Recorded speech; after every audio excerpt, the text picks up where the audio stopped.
Hi, welcome to the Rose at Home channel. I am Rose and I am so very glad to see you again, and welcome to all of my new folks, and especially welcome to all of my new subscribers. You guys you're making my day. You're absolutely making my day. So today I am going to talk to you about the books that I read in May. It is currently May 31st when this is going up. I managed to get 5 books read in May, which is quite the feat considering it is the end of the school year. I teach mostly seniors. I'm working on graduation for the first time, and so it was a busy month and I still got 5 books done, so yay me. And I'm going to talk to you about them in chronological order, so make sure you stay to the end because my absolute #1 favorite book was the last thing that I read this month. Now, the first thing I read this month was Megan Miranda's The Only Survivors. I'm gonna admit this wasn't really for me. I normally do like kind of suspensey thriller type things, but this didn't quite hit it for me. And first off, plot-wise, the premise of this novel is that there is a group of folks who all went to high school together, and shortly before high school graduation, they went on a final field trip and there was a horrific accident. Most of the students and all of the adults involved were killed in the accident, but there were a handful of kids who managed to survive. So they decided that on the anniversary of this accident that they would get back together for a week, take a week's vacation with each other, and help each other feel safe and to know that they have a safe space and people who understand what they've been through. They weren't exactly friends in high school. They all knew of each other. I think there were 2 of them, if I remember correctly, who had been dating. But other than that, they weren't really close. Now to the parts that bothered me, and I hope this isn't spoilery. It's a big cast, but approximately 85% of it is from one character's perspective. It does on occasion jump back in time to the accident, and every time it does that, it gives us a view through one of the other characters who survived the accident. But I found that to be more problematic than not, because it made me feel like these are supposed to be main characters as well, but their current day as people, they're not well drawn. They're not very distinct from each other. They started, especially the male characters, started blending together in my head. I wasn't sure who was who or who I should pay attention to. If it had all stayed in the main, who is the main character's head, even in the flashbacks, I think that would have worked better. Or if in the present day, it would have switched between characters so that we would have gotten everybody's perspective and everyone could have been equally important, and we would have gotten more about them and their personalities throughout the book. And so that was one of my big problems. A second problem I had, while there were secrets that the main character didn't know and had to find out as part of this kind of suspenseful story, there were a number of aspects, especially dealing with the accident, that pretty much everybody knew and would discuss multiple times or allude to, but in that kind of vague manner where basically all the characters know what's going on and the person who doesn't is the reader. And it's a trope I really don't like. It makes me feel like I'm on the outside of the book. It doesn't make me feel like I'm drawn in and invested. And it also doesn't add any stakes for the characters. Whether I found out what they did or not doesn't change their lives. They're in the book and I'm not. Well, it is something that I sometimes see in suspense. I don't think it works well. I don't think it adds to the story. I think it just kind of adds to reader frustration. And I had that with this. Now, all of that to say, it's not bad. My students would call it mid. It was kind of in the middle. I believe I gave it 3 stars. It read quickly. It was quite the page turner.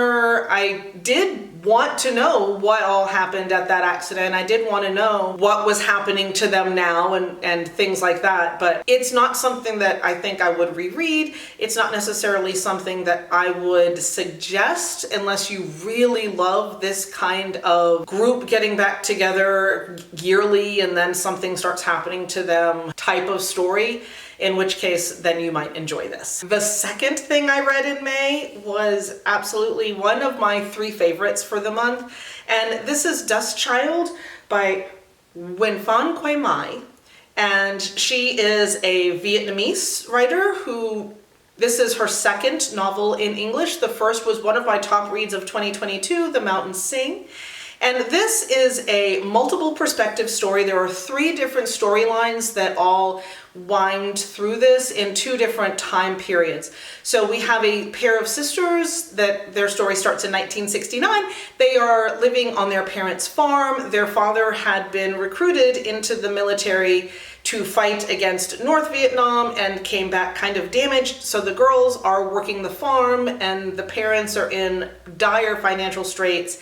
And so it's following their story of what happens to them. There is an American Vietnam veteran who in 2016 is planning with his wife a trip to Vietnam. And the wife thinks that they are going back for him to deal with some of his PTSD issues, to kind of see how things have changed, to get some closure. And so they're planning that trip. The third storyline follows, and this is the one that kind of jumps back and forth the most. It follows a man who was the child of what he believes is a Black American GI and a Vietnamese woman. And he was left at an orphanage as a baby. There were a number of programs to help children who were born from relationships between the soldiers and the people in Vietnam. There were programs to help them get to the US if they are part American, and he's trying to do that, but he needs to prove his parentage. And so those are the 3 stories. They all come together in surprising ways. At the beginning I was like, well, this is going to be with that. No, it wasn't the way that I had guessed that it would come together. There were surprises, there are twists and turns, there are heartbreaking moments, there are moments of joy. I love these stories. I don't know if I've mentioned this before. I teach a book by Tim O'Brien called The Things They Carried with my seniors. It's the first thing that we read at the beginning of senior year. And it is the Vietnam War from the perspectives of American soldiers. So we get to see it through that lens. And that's a lens that a lot of Americans have seen it through. Tim O'Brien is a prolific writer who's done wonderful books all from that viewpoint, but that's how we see things. This book and the last one goes through the war from not even soldiers, but generally the Vietnamese people and what they went through on their end of things. And it's so eye-opening, it's so enlightening, it's so educational, and it's so emotional. And there's beautiful moments and heartbreaking moments and tears and smiles and all the feels in this book. Highly, highly recommend it. I think you should read it. Okay, y'all. So after that, I needed something a little light. And I told you about this when I did my May book haul. And so I went and picked up a couple of romances and I put one in here. So the one that I read is The Kiss Quotient by Helen Huong. Basic plot line. I have thoughts, but let me get through this part first. The basic plot line is there is a neurodivergent woman who is told by a coworker that she needs to lighten up and have more sex. So she hires a male prostitute so that she can do what that person had told her and maybe get better at being in sexual relationships. It is supposed to be kind of a gender bent pretty woman.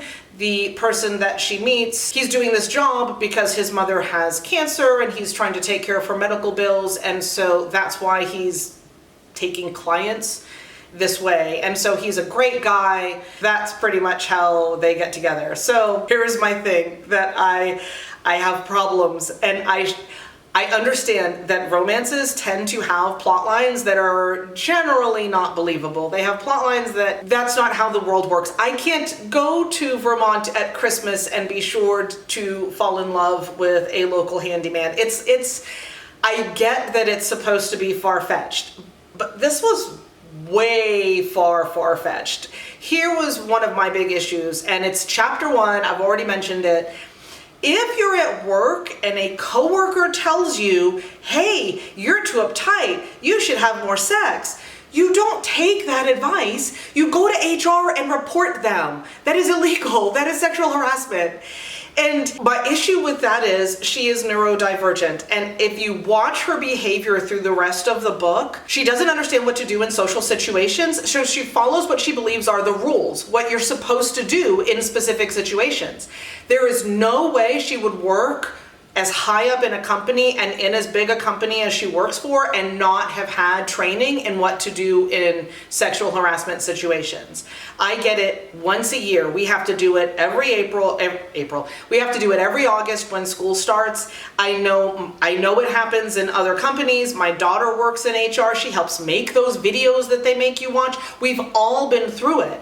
There's no way that she didn't know that that wasn't appropriate, and because she's not sure what to do with social situations, she follows the rule book, and the rule book would have told her to report him, not to take his advice. And there's nothing in the rest of the book that tells me that the way her autism presents where she is on the spectrum, that she's a rule breaker. She's not. I know you might be thinking, well, she hires a prostitute, that's illegal. Nobody sits you down and says, here's a list of laws. Nobody sits you down and says, don't do this. She knows they're out there. She knows that these are people who do this for a job. It makes sense to her that they should be hireable. I get that. I don't have a problem with her doing that. I have a problem with what got her there in the first place. That part was just, I couldn't get over that at all. On the good side, the writing is really good. I really enjoyed her, and I enjoyed the guy she ends up with. I enjoyed his cousin. I enjoyed the families. I enjoyed all of it. Once it got past that beginning where I was like so cringing, I was fine. But yeah, I can't necessarily say that I would recommend it. The other thing, there are some folks who like romance with a lot of spice. There are some folks who don't like spice. The spiciest part of this book is actually chapter 2. And I'm not used to a lot of spice. I'm not a prude or anything, I don't think, but I'm used to romances where the spice, they finally get together at the end, and so you're kind of ready for it. It jumps right, literally chapter 2, it jumped right in really fast, and I was like, oh, and it never got that spicy again. You never went there again. And I mean, I'm not saying there wasn't spice, but it wasn't to that kind of graphic. It wasn't like chapter 2. So if a lot of spice bothers you, this is not for you. If you like a lot of spice, have fun with chapter 2, because it doesn't get quite as spicy after that. After that, you get more into the characters and their feelings and all of that. I really had problems with the way that they got together. I think there are other ways it could have been done, but if that's not gonna bug you, it should bug you. It's wrong.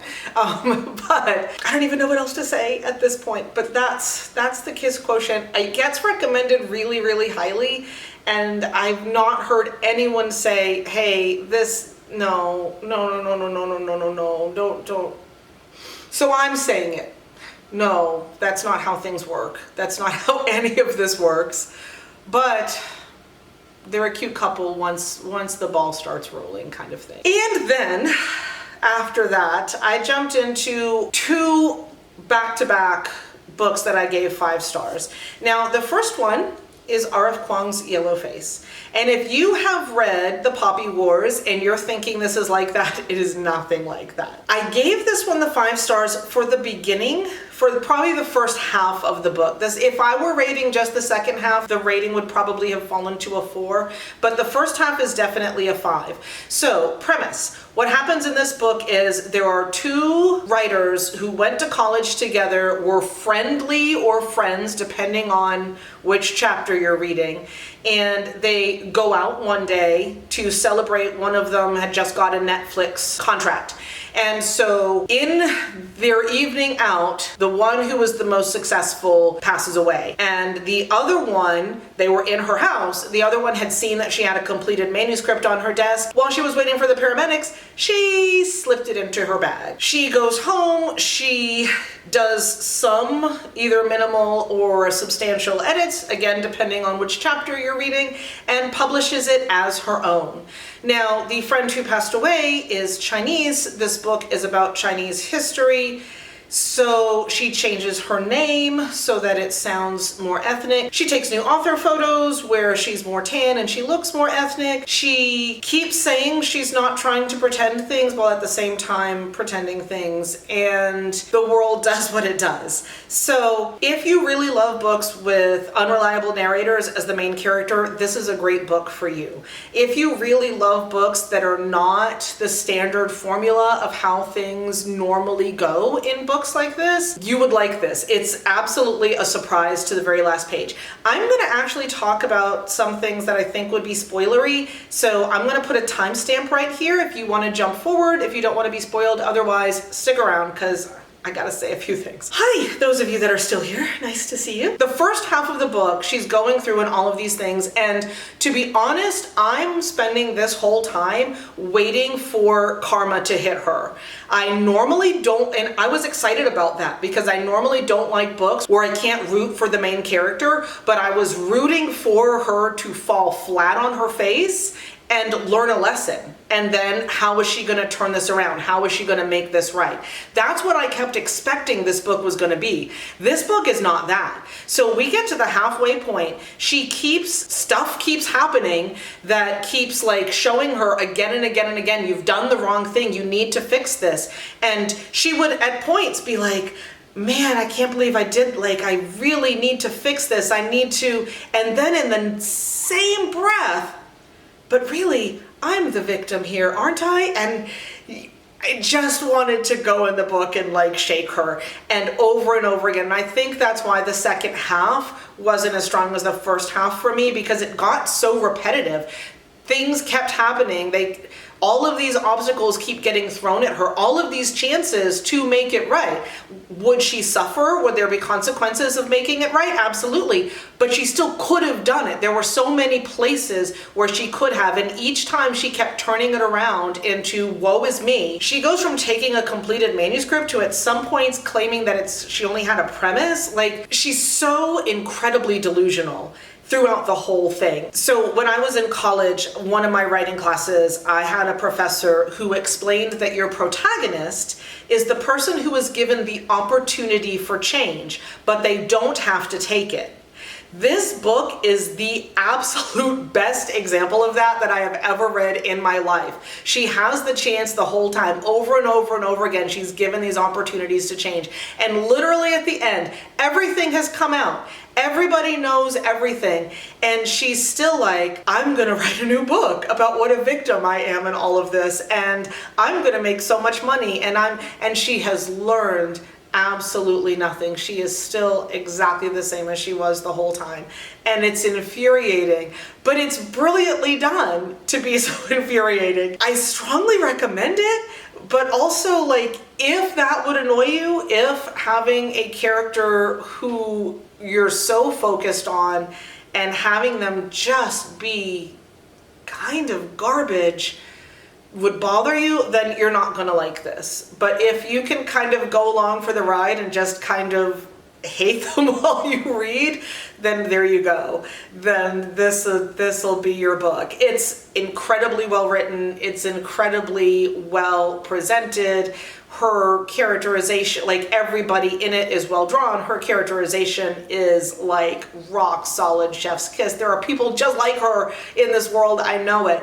I will say one more thing and then I'll move on. If you've seen the movie Glass Onion, she's described really well in the beginning of this book, what she looks like and all of that, but at about a third of the way in, her face morphed in my head to Kate Hudson's character in Glass Onion, because that's who this girl is. She's exactly like that, and that's all I could picture from that point on, even though I know she's not blonde, and that's all I could picture, because that whole kind of delusional, privileged behavior in existence and just trying to justify everything as you go, like, that's absolutely this. So I did enjoy it. 5 stars. I had an infuriatingly good time, but it was infuriating.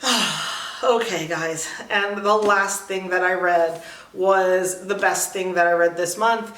It is right now probably the best thing that I've read so far in 2023. It is Celeste Ng's Our Missing Hearts.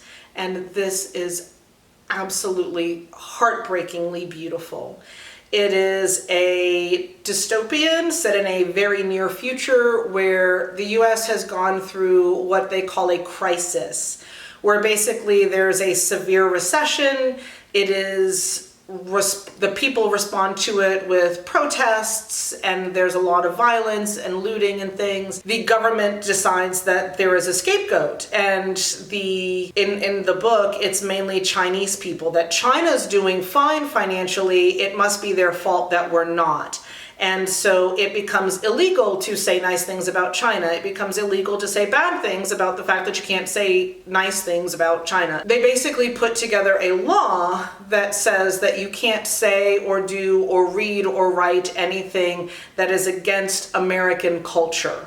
And if that doesn't scare the bejesus out of you, especially if you live here in Florida, it hit way close to home. And so this follows one family through this, where there was a mom who is Chinese, and she was kind of a stay-at-home mom who wrote some poems that got published. And her husband is a linguist and a university professor prior to the novel, and they have a child together. And so part of this, you can't be anti-American, you can't say or do anything could be construed as being against the American culture, was that if you are un-American, we don't want to have children raised in families like that. That would be bad for children. So we're going to take those children away. And those are the missing hearts that are mentioned in here. And it's just so heartbreaking. I very strongly recommend it. I think the writing is absolutely beautiful. This is definitely literary fiction, not contemporary. The people who have written reviews that they didn't like it, it was in the writing style. And I think it's because if you're reading this after Little Fires Everywhere, that one had a more contemporary tone to the writing. It was written a little bit more straightforwardly. This is written almost like it's in fleeting memories. There are no quotation marks. There are no dialogue tags, because none of it is happening now. There are mentions a few places in it where, looking back 20 years later, blah, blah, blah, blah, blah. And so this is all kind of the memories of the folks in this book who went through what was happening. And it does shift perspectives. Most of the time the perspective is in the son. His name is Bird. On occasion, we get the mother's perspective. We especially get basically the crisis in her perspective. We sometimes get the dad's, if I remember correctly, but not much. And so along the lines of something like The Handmaid's Tale, it is a cautionary story of what can happen when we follow the path that things are on to their extreme. And the extreme here is absolutely debilitatingly heartbreaking. And this story and these folks are going to live in here for a long time. I very, very strongly recommend it if you haven't read it yet. I can't believe it sat on my shelf for as long as it did.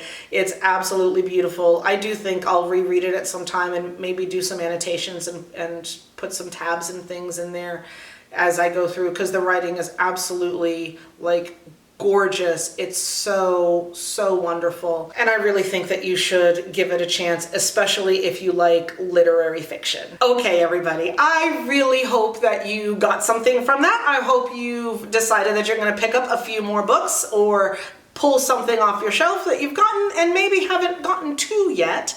I'm super excited for everything that's happening here on the channel, and I'm so excited to get to interact with all of you. I can't wait to see you again. That will be on Sunday. And in the meantime, I hope you have a wonderful week and that you read some really wonderful books.